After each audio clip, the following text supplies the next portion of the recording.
She quietly watched the dust motes dance in the sliver of sunlight that pierced the heavy velvet curtains. Her mornings always began this way, a silent vigil from her window seat, a small rebellion against the perfectly orchestrated day awaiting her. Outside, the world was a blur of green leaves and distant, unattainable sounds. Inside, her world was meticulous and predictable. "Good morning, Lilybug," Mrs. Gable's voice chirped from the doorway, a tone as sweet and cloying as the honey she insisted on adding to Lily's oatmeal. "Time to choose your dress for the day." Lily turned, a small, involuntary sigh escaping her lips. Spread across the four-poster bed were 3 outfits, each selected by Mrs. Gable the night before. Today it was a pale blue frock with delicate lace trim, a sensible gray skirt and blouse, and a vibrant yellow dress with tiny embroidered daisies. Her preferences were irrelevant, of course. Mrs. Gable always knew best. "The yellow, I think," Mrs. Gable announced, holding it up with a flourish. "It suits your sunny disposition, dear." Lily offered a faint smile, a practiced reflex. She often wondered what her disposition truly was, hidden beneath layers of politeness and enforced cheerfulness. Breakfast was a solitary affair at the vast mahogany table, the clink of her spoon against the porcelain the loudest sound. Mrs. Gable bustled in and out of the kitchen, occasionally offering unsolicited advice or observations. "Eat slowly, dear. Don't want to upset your delicate constitution. And you can't do anything by yourself, Lilybug, not properly anyway." The words, worn smooth by repetition, were a constant hum in her ears. After breakfast came lessons with Monsieur Dubois, a stern man whose spectacles perpetually slid down his nose. Latin declensions and complex algebra filled the mornings, punctuated by Monsieur Dubois' exasperated sighs. "Concentrate, ma petite. You must rely on instruction. You can't do anything by yourself, Lilybug, not without guidance." Quote, afternoons were for enrichment. Quote, today it was piano practice. Lily's fingers, though small, were nimble, capable of coaxing beautiful melodies from the grand piano in the drawing room. But even this pleasure was tainted. Her repertoire was chosen, her practice schedule dictated. "Such a talent, Lilybug," Mrs. Gable would coo, perched on the edge of a velvet armchair, watching Lily's every movement. "But remember, it takes proper training. You can't do anything by yourself, not really." Lily would often steal glances out the tall, arched windows of the drawing room. Beyond the manicured lawns and sculpted hedges, a formidable stone wall rose, its ancient bricks weathered and stained. It was an imposing barrier designed to keep the world out, or perhaps to keep her in. It stretched for what seemed like miles, encircling the entire estate, a constant, tangible symbol of her confinement. She imagined the wall as the bars of a cage, and herself a bird with clipped wings. Her true escape came in the evenings, after Mrs. Gable and Monsieur Dubois had retired to their respective wings of the house. Lily would retreat to her room, not to sleep, but to unlock the hidden compartment in her antique writing desk. Inside, nestled amongst dried lavender and forgotten ribbons, were her treasures. A smooth gray river stone, a feather from an unknown bird, and a tattered, forbidden map she'd found tucked into a discarded book. Tonight, she traced the jagged lines of the map with a fingertip, her imagination soaring beyond the stone walls. It depicted a wild, untamed coastline, dotted with islands and marked with fantastical beasts. She didn't know where it led, or if it was even real, but it promised something the estate never could: adventure. She thought of the river stone, worn smooth by the relentless flow of water, carving its own path. She thought of the feather, light and free, carried on the wind to distant lands. She yearned for that freedom, that unbridled movement. A sudden gust of wind rattled her window pane, pulling her gaze back to the moonlit gardens. The shadow of the wall loomed, stark and unyielding. "You can't do anything by yourself, Lilybug." The grown-ups' voices echoed in her mind, a chorus of doubt and restriction. But tonight, for the first time, a flicker of defiance sparked within her. She clutched the river stone, its cool surface a reassuring presence in her palm. Perhaps, she thought, they were wrong. Perhaps, even a bird in a gilded cage could find a way to fly. The world beyond the walls called to her, and a quiet, nascent determination began to bloom in her heart, a secret garden of rebellion. A feather of hope. She quietly traced the faded lines of the forgotten fable, her finger lingering on the image of a caged bird. A sudden, gentle tap against the window pane made her jump. Lily looked up, her brow furrowed slightly in confusion. It wasn't rain, nor the persistent buzzing of a bee, then. A wisp of cerulean blue drifted through the open window, twirling once before settling with ethereal grace on the very page she was reading. It landed on the illustration of the bird, a perfect, soft plume, vibrant as a summer sky. Lily's breath hitched. She reached out a hesitant hand, her fingertips brushing the downy surface. It was impossibly soft, a whisper of silk against her skin. This wasn't just any feather. It was a fragment of something wild, something free, a tiny promise delivered directly to her quiet room. A thrill, unfamiliar and exhilarating, shivered through her.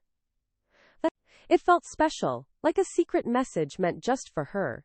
She carefully picked it up, holding it aloft, its delicate barbs catching the afternoon light. Her gaze, now sharpened by this small wonder, drifted from the feather to the window. Beyond the glass, the familiar, meticulously manicured garden stretched, enclosed by the imposing, dark wooden fence that had always felt like the edge of her world. Every plank, every nail, every rigid line had been etched into her memory as an insurmountable barrier. Yet, as she looked now, truly looked, something shifted.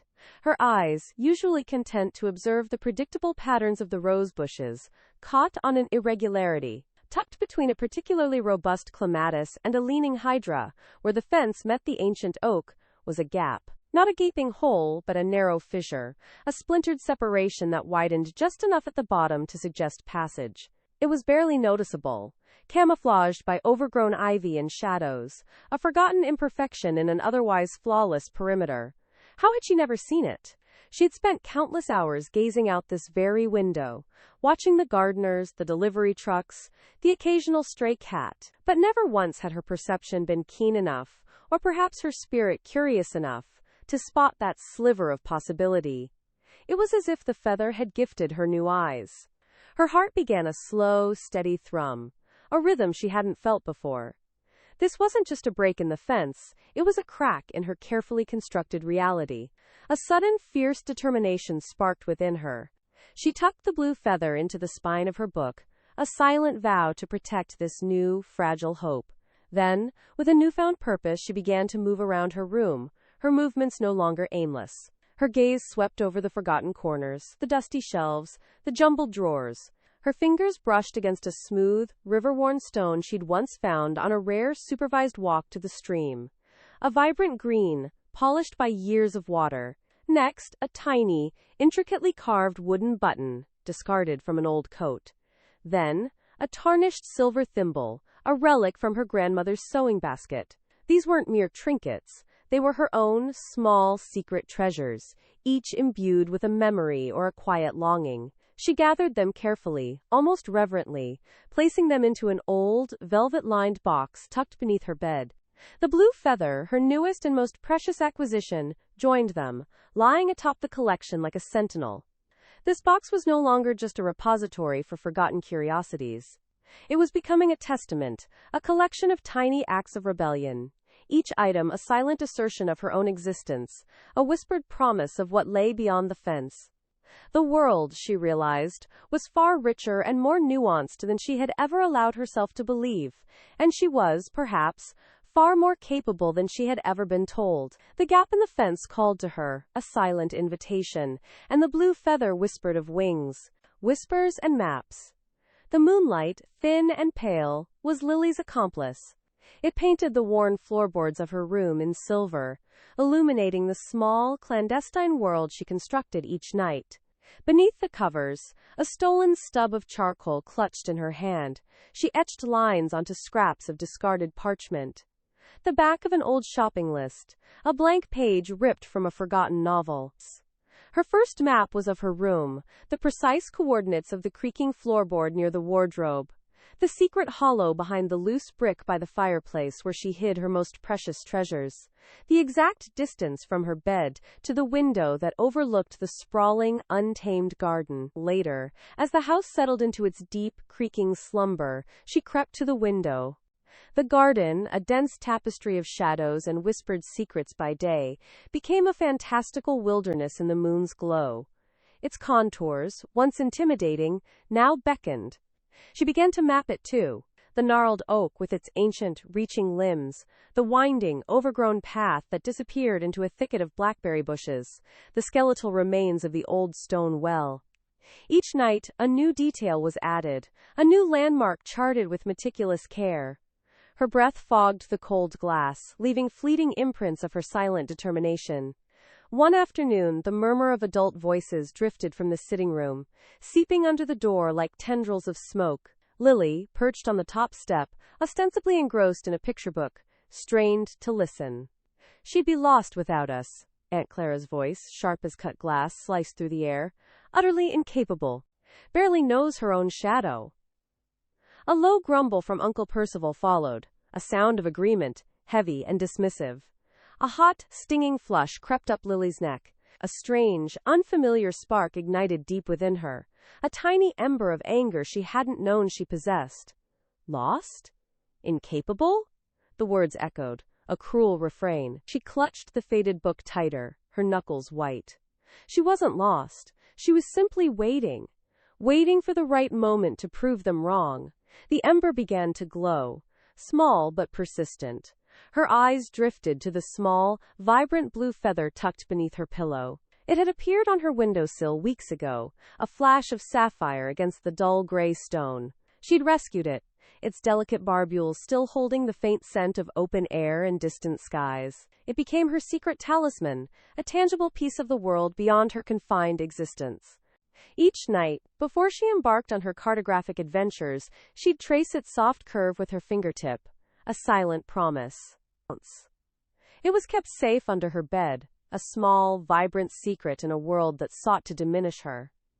The maps grew more intricate. She drew pathways that didn't yet exist, bridges over imaginary streams, hidden clearings where she envisioned herself free, unburdened by the weight of watchful eyes. The garden, once a beautiful cage, was slowly transforming into a blueprint for escape. It was her world, a world she was meticulously learning, not to be lost within, but to navigate with purpose. The whispers of the adults faded into background noise, replaced by the rustle of paper and the quiet scratching of charcoal, each stroke a silent rebellion against the limitations they imposed. She knew the precise location of the loose fence panel at the very back of the property, obscured by a dense thicket of ivy. She discovered it during one of her permitted, supervised strolls, committing its exact position to memory, charting it on her maps with a bold, triumphant X. It was a secret exit, a silent promise of a world beyond the familiar confines of her perceived helplessness. The feather under her bed felt warmer, a beacon of hope against the chill of their pronouncements. She wasn't lost, She was just finding her way, one careful, whispered map at a time. Secret skills. She quietly watched the older girls, their fingers a blur of motion as they secured their shoelaces. A double knot, always. A tiny knot, almost invisible, but strong enough to hold against a day of running and jumping. Lily, however, had always relied on the caregivers. "Too fiddly for little hands, darling," they'd cooed, bending down to tie her laces with a practiced flick. Now, in the quiet solitude of her room, with the late afternoon light painting stripes across the worn floorboards, Lily began to practice. Her fingers, usually hesitant and clumsy, fumbled with the thin, flat laces of her worn canvas shoes. She started with a simple bow, then tightened it, pulling each loop until her knuckles ached. The first few attempts were laughable, loose tangles that unraveled with a gentle tug. But she persevered, remembering the precise way the older girls' thumbs would press down, anchoring one loop while the other wrapped around. She imagined the distant fence, a solid, unyielding barrier. Beyond it, she knew, there were no helping hands, no patient smiles to tie her shoes. The thought fueled her, a tiny spark of defiance in her chest. By the time the shadows lengthened and the distant call for dinner echoed through the hallways, Lily had managed a knot that, while not pretty, held. It was tight, almost painfully so, leaving faint red marks on the top of her foot. A small victory, but one that resonated deeply. Later that week, a jar of pickled plums became her next adversary. It sat on the communal kitchen counter, its lid a stubborn metallic seal. The caregivers, with their strong, capable hands, twisted them open with ease. Lily had watched, fascinated by the slight grunt, the flex of muscle. She'd always just brought the jar to them, her quiet request met with a sigh and an effortless pop. This time, she waited. After everyone had dispersed, leaving the kitchen in a state of quiet disarray, Lily approached the jar. She gripped it, her small fingers barely encircling the glass. The metal lid was cool beneath her palm, unyielding. She twisted, gritting her teeth, her entire body straining. Nothing. Her palm started to ache, the skin chafing against the knurled metal. Frustration simmered, hot and sharp. She remembered seeing one of the older boys use a piece of cloth for leverage. Scouring the countertop, she found a stray tea towel. Wrapping it around the lid, she tried again. Her muscles trembled with the effort, but with a sudden, unexpected pop, the seal broke. The aroma of sweet, tangy plums filled the air. A wide, triumphant grin spread across Lily's face. She didn't even take a plum. The act of opening it herself was enough. The most challenging skill, however, proved to be her hair. Long, fine, and prone to tangles, it had always been brushed and braided by another. The idea of venturing beyond the fence with her hair a wild, unkempt mess filled her with a strange dread. She needed to be neat, self-sufficient. Every night, after the other girls were asleep, Lily would sit on her bed, a small, cracked mirror propped against her pillow. Her fingers, accustomed to simple tasks, felt alien when trying to manipulate the silky strands. She'd separate 3 sections, only for one to slip away. Her arms would ache, held at awkward angles. The first attempts were disastrous. Lopsided, tangled nests that looked more like birds' nests than braids. She'd unravel them, a flush of embarrassment warming her cheeks even though no one was watching. Slowly, painstakingly, she learned the rhythm. Over, under, pull tight. Her reflection in the mirror showed a determined frown, her brow furrowed in concentration. One night, after countless tries, she managed a braid that, while a little uneven, held from scalp to tip. It was a victory measured in inches, a quiet testament to her growing resolve.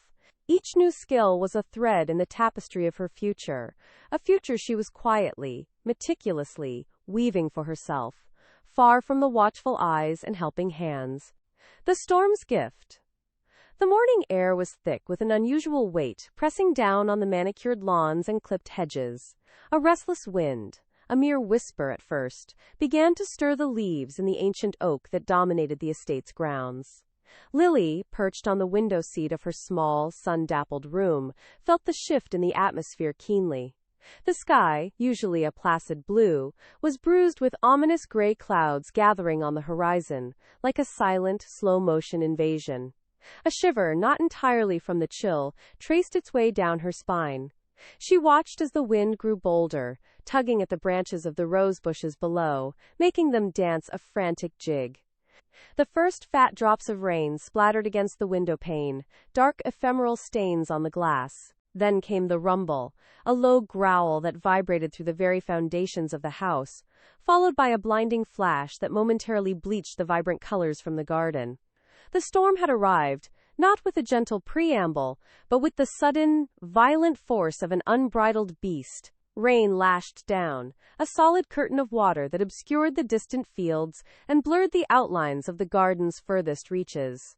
The wind howled now, a banshee's wail that rattled the windows in their frames. Lily hugged her knees, her gaze fixed on the tumultuous scene outside. She'd seen storms before, but never one with such raw, untamed power. The oak tree, usually a symbol of steadfast strength, swayed precariously, its mighty branches groaning under the assault. Suddenly, a sharper crack rent the air, distinct from the thunder. Lily flinched, then peered closer, straining to see through the watery chaos. Near the back of the garden, where the ancient, moss-covered stone wall met the wooden fence that bordered the wilder, overgrown section. Something had given way. The fence, old and weathered, had always been a sturdy barrier, despite the hidden gap she'd discovered weeks ago.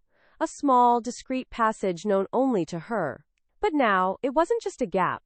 A significant portion of the timber had splintered and collapsed, ripped from its posts by the sheer force of the gale. A gasp escaped her lips, swallowed by the storm's roar. The fallen section lay haphazardly, creating a raw, gaping wound in the garden's perimeter. And it was right there, precisely beside the familiar, secret opening.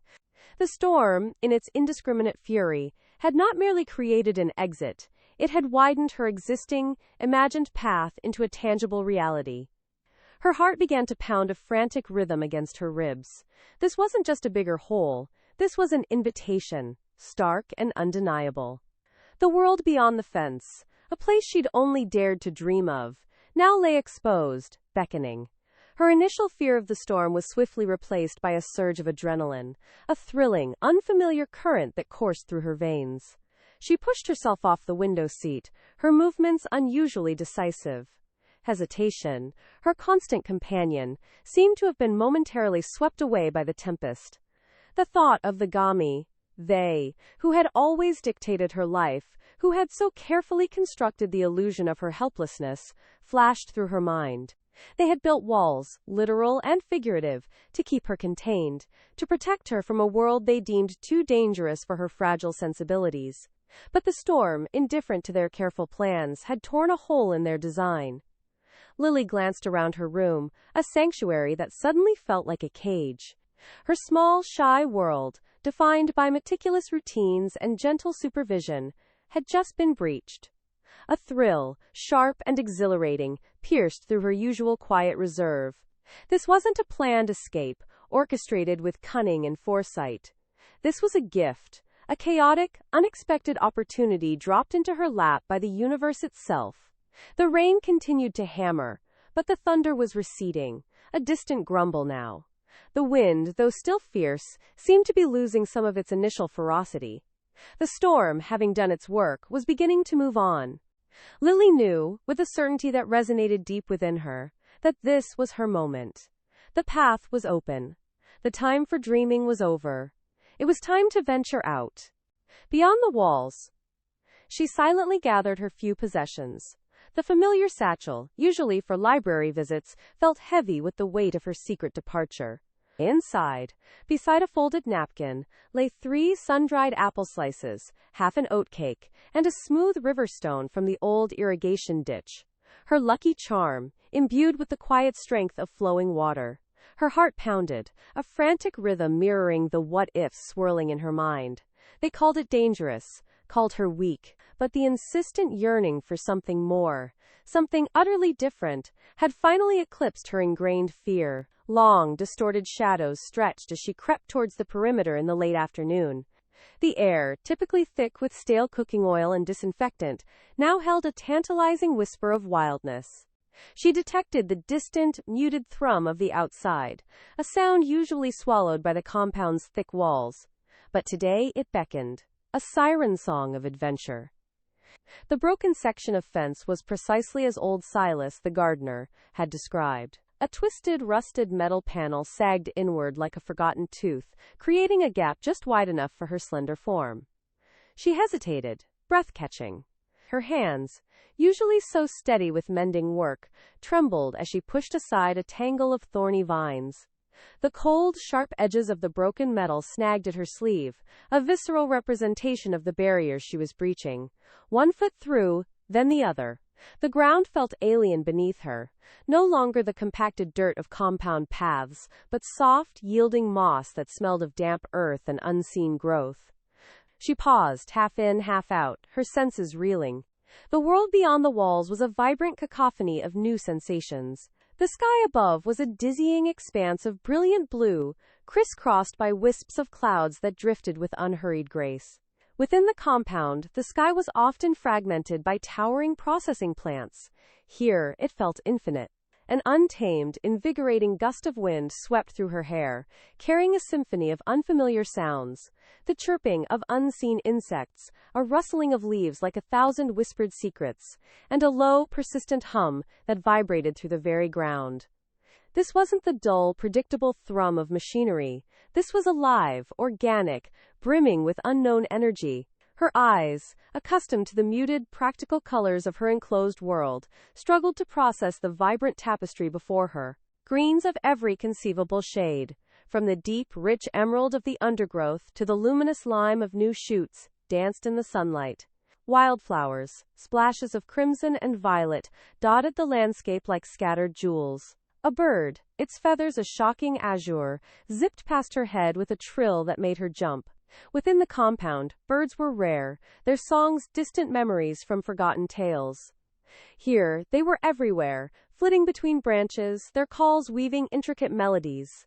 A surge of exhilaration, a giddy lightness, defied the lingering fear. This was freedom, raw and untamed. This was the world they had hidden. And it was magnificent. She drew a deep breath, inhaling the crisp, clean air. A stark contrast to the filtered, recycled air she'd breathed her entire life. This was the first breath she truly owned. A field of freedom. She quietly pushed through the tangle of overgrown bushes, the rough leaves scratching at her forearms, a familiar sting she barely registered. The scent of damp earth, and something vaguely sweet, like overripe berries, filled her nostrils. Ahead, the undergrowth thinned, revealing a kaleidoscope of light. Hesitantly, Lily stepped out, blinking as the midday sun, unfiltered by the dense forest canopy, bathed her face in a warmth she hadn't felt in what seemed like an eternity. A flash of russet fur darted across her vision. Perched on a moss-covered rock, a squirrel sat bolt upright, its bushy tail twitching like a question mark. It chattered at her, a rapid-fire series of squeaks and chirps, tilting its head as if expecting a reply. Lily smiled, a genuine, unforced curve of her lips that felt foreign after so long. She knelt, extending an open palm, but the squirrel, after a moment of intense scrutiny, merely flicked its tail and vanished into the shadows. Just then, a delicate flutter caught her eye. A monarch butterfly, its wings a vibrant tapestry of orange and black, drifted lazily past her face. It circled once, twice, then, with an almost imperceptible grace, settled on the back of her outstretched hand. Lily held her breath, mesmerized by the intricate patterns on its wings, the tiny, almost invisible hairs on its body. For a long moment, the world narrowed to this single, fragile creature. Then, with a gentle push of its wings, it lifted away, dancing on the air currents. A profound sense of peace settled over her, a quiet happiness she hadn't known she was missing.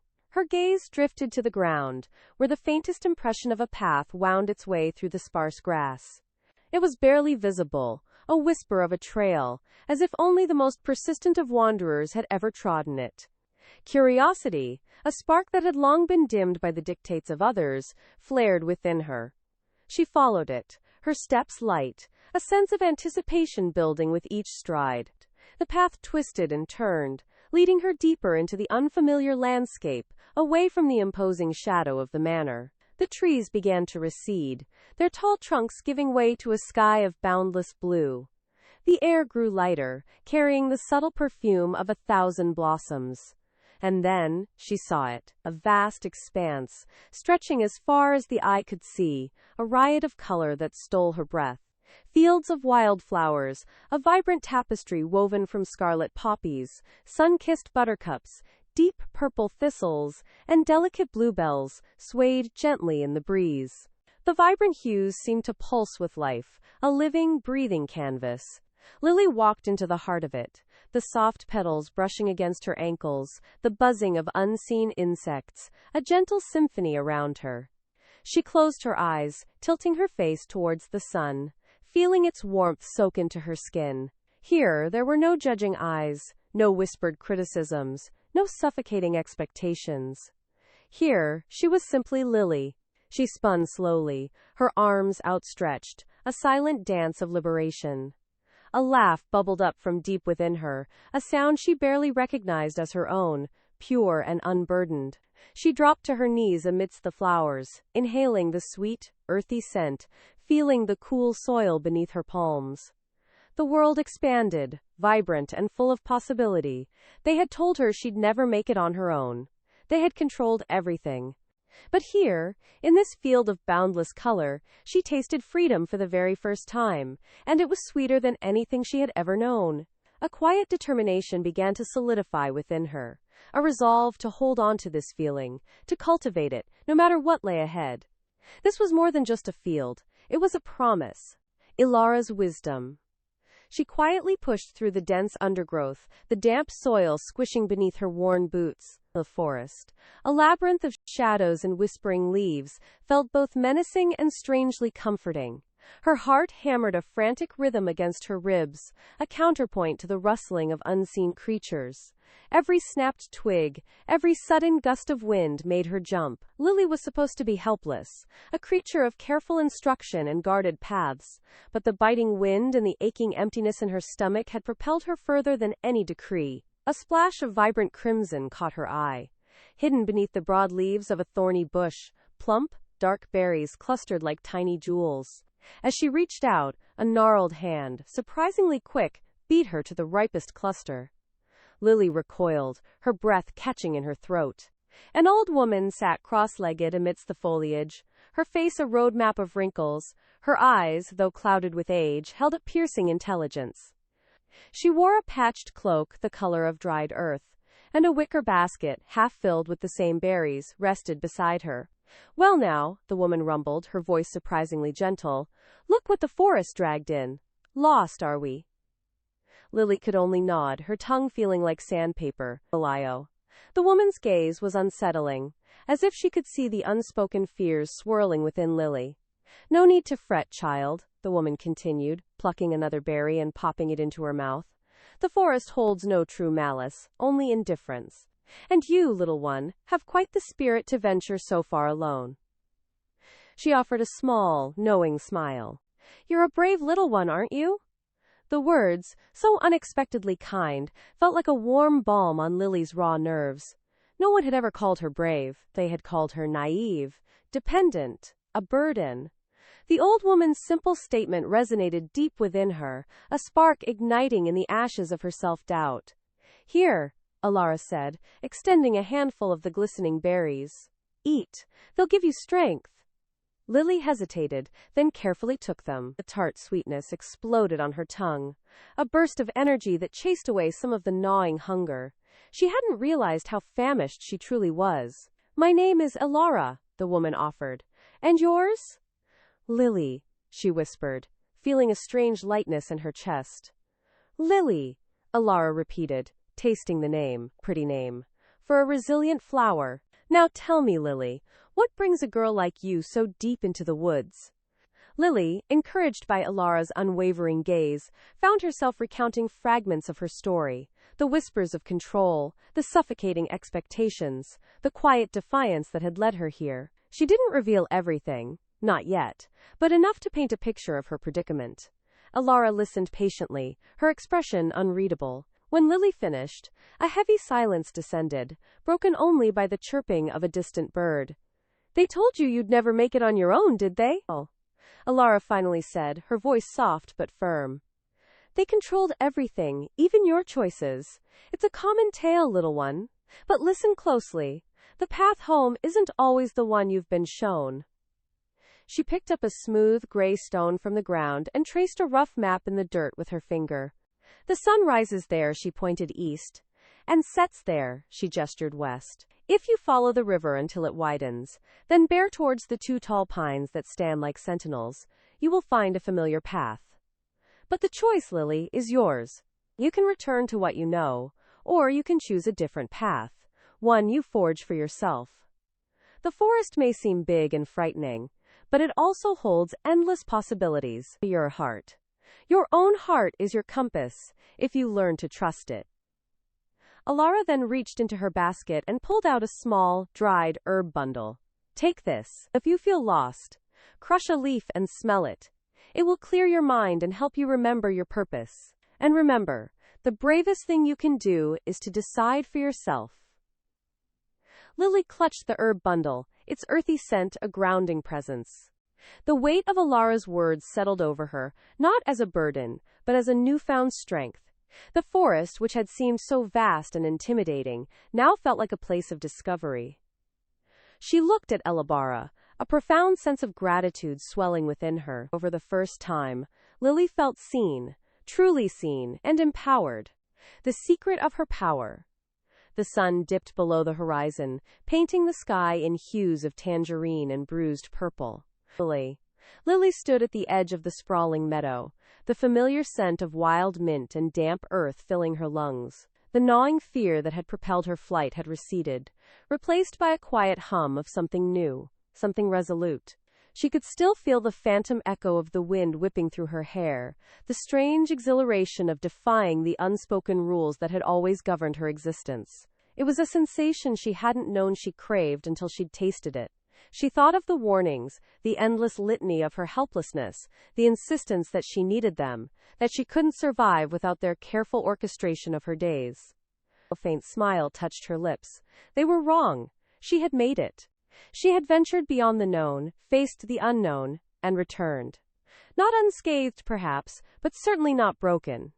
Stronger, even. The thought settled in her chest, a warm, steady ember.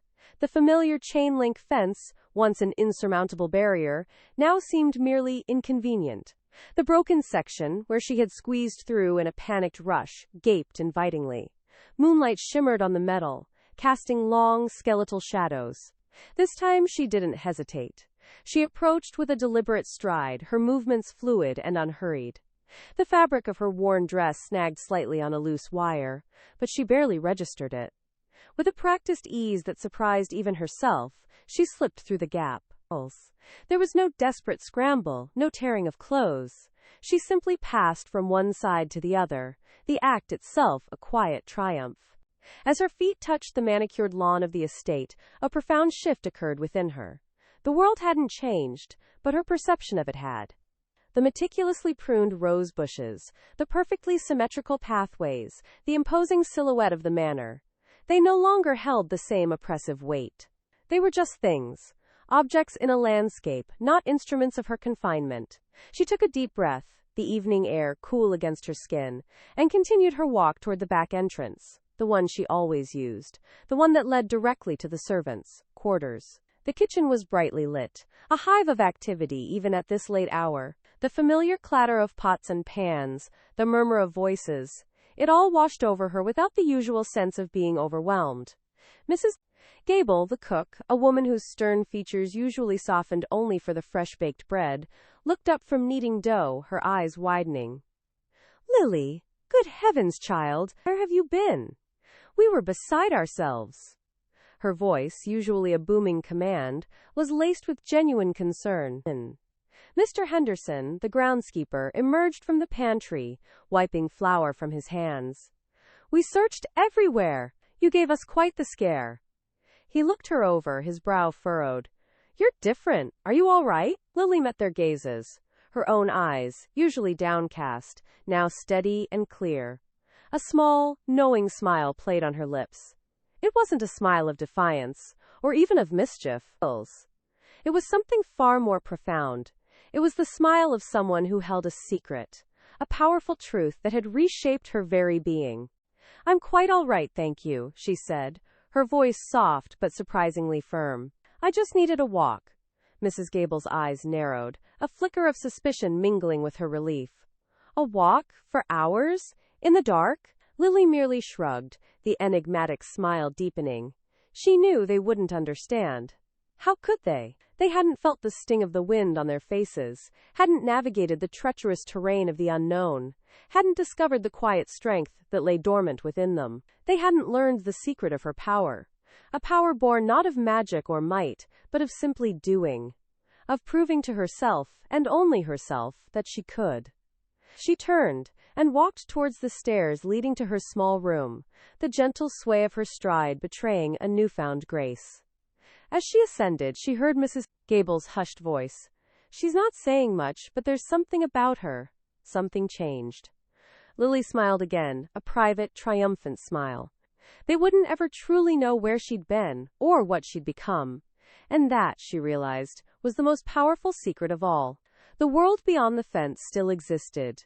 And so did she, forever altered, forever free in a way they could never comprehend. The tight knot in her chest, a constant companion of fear and doubt, had finally unraveled. She was here, she was safe, and she was her own.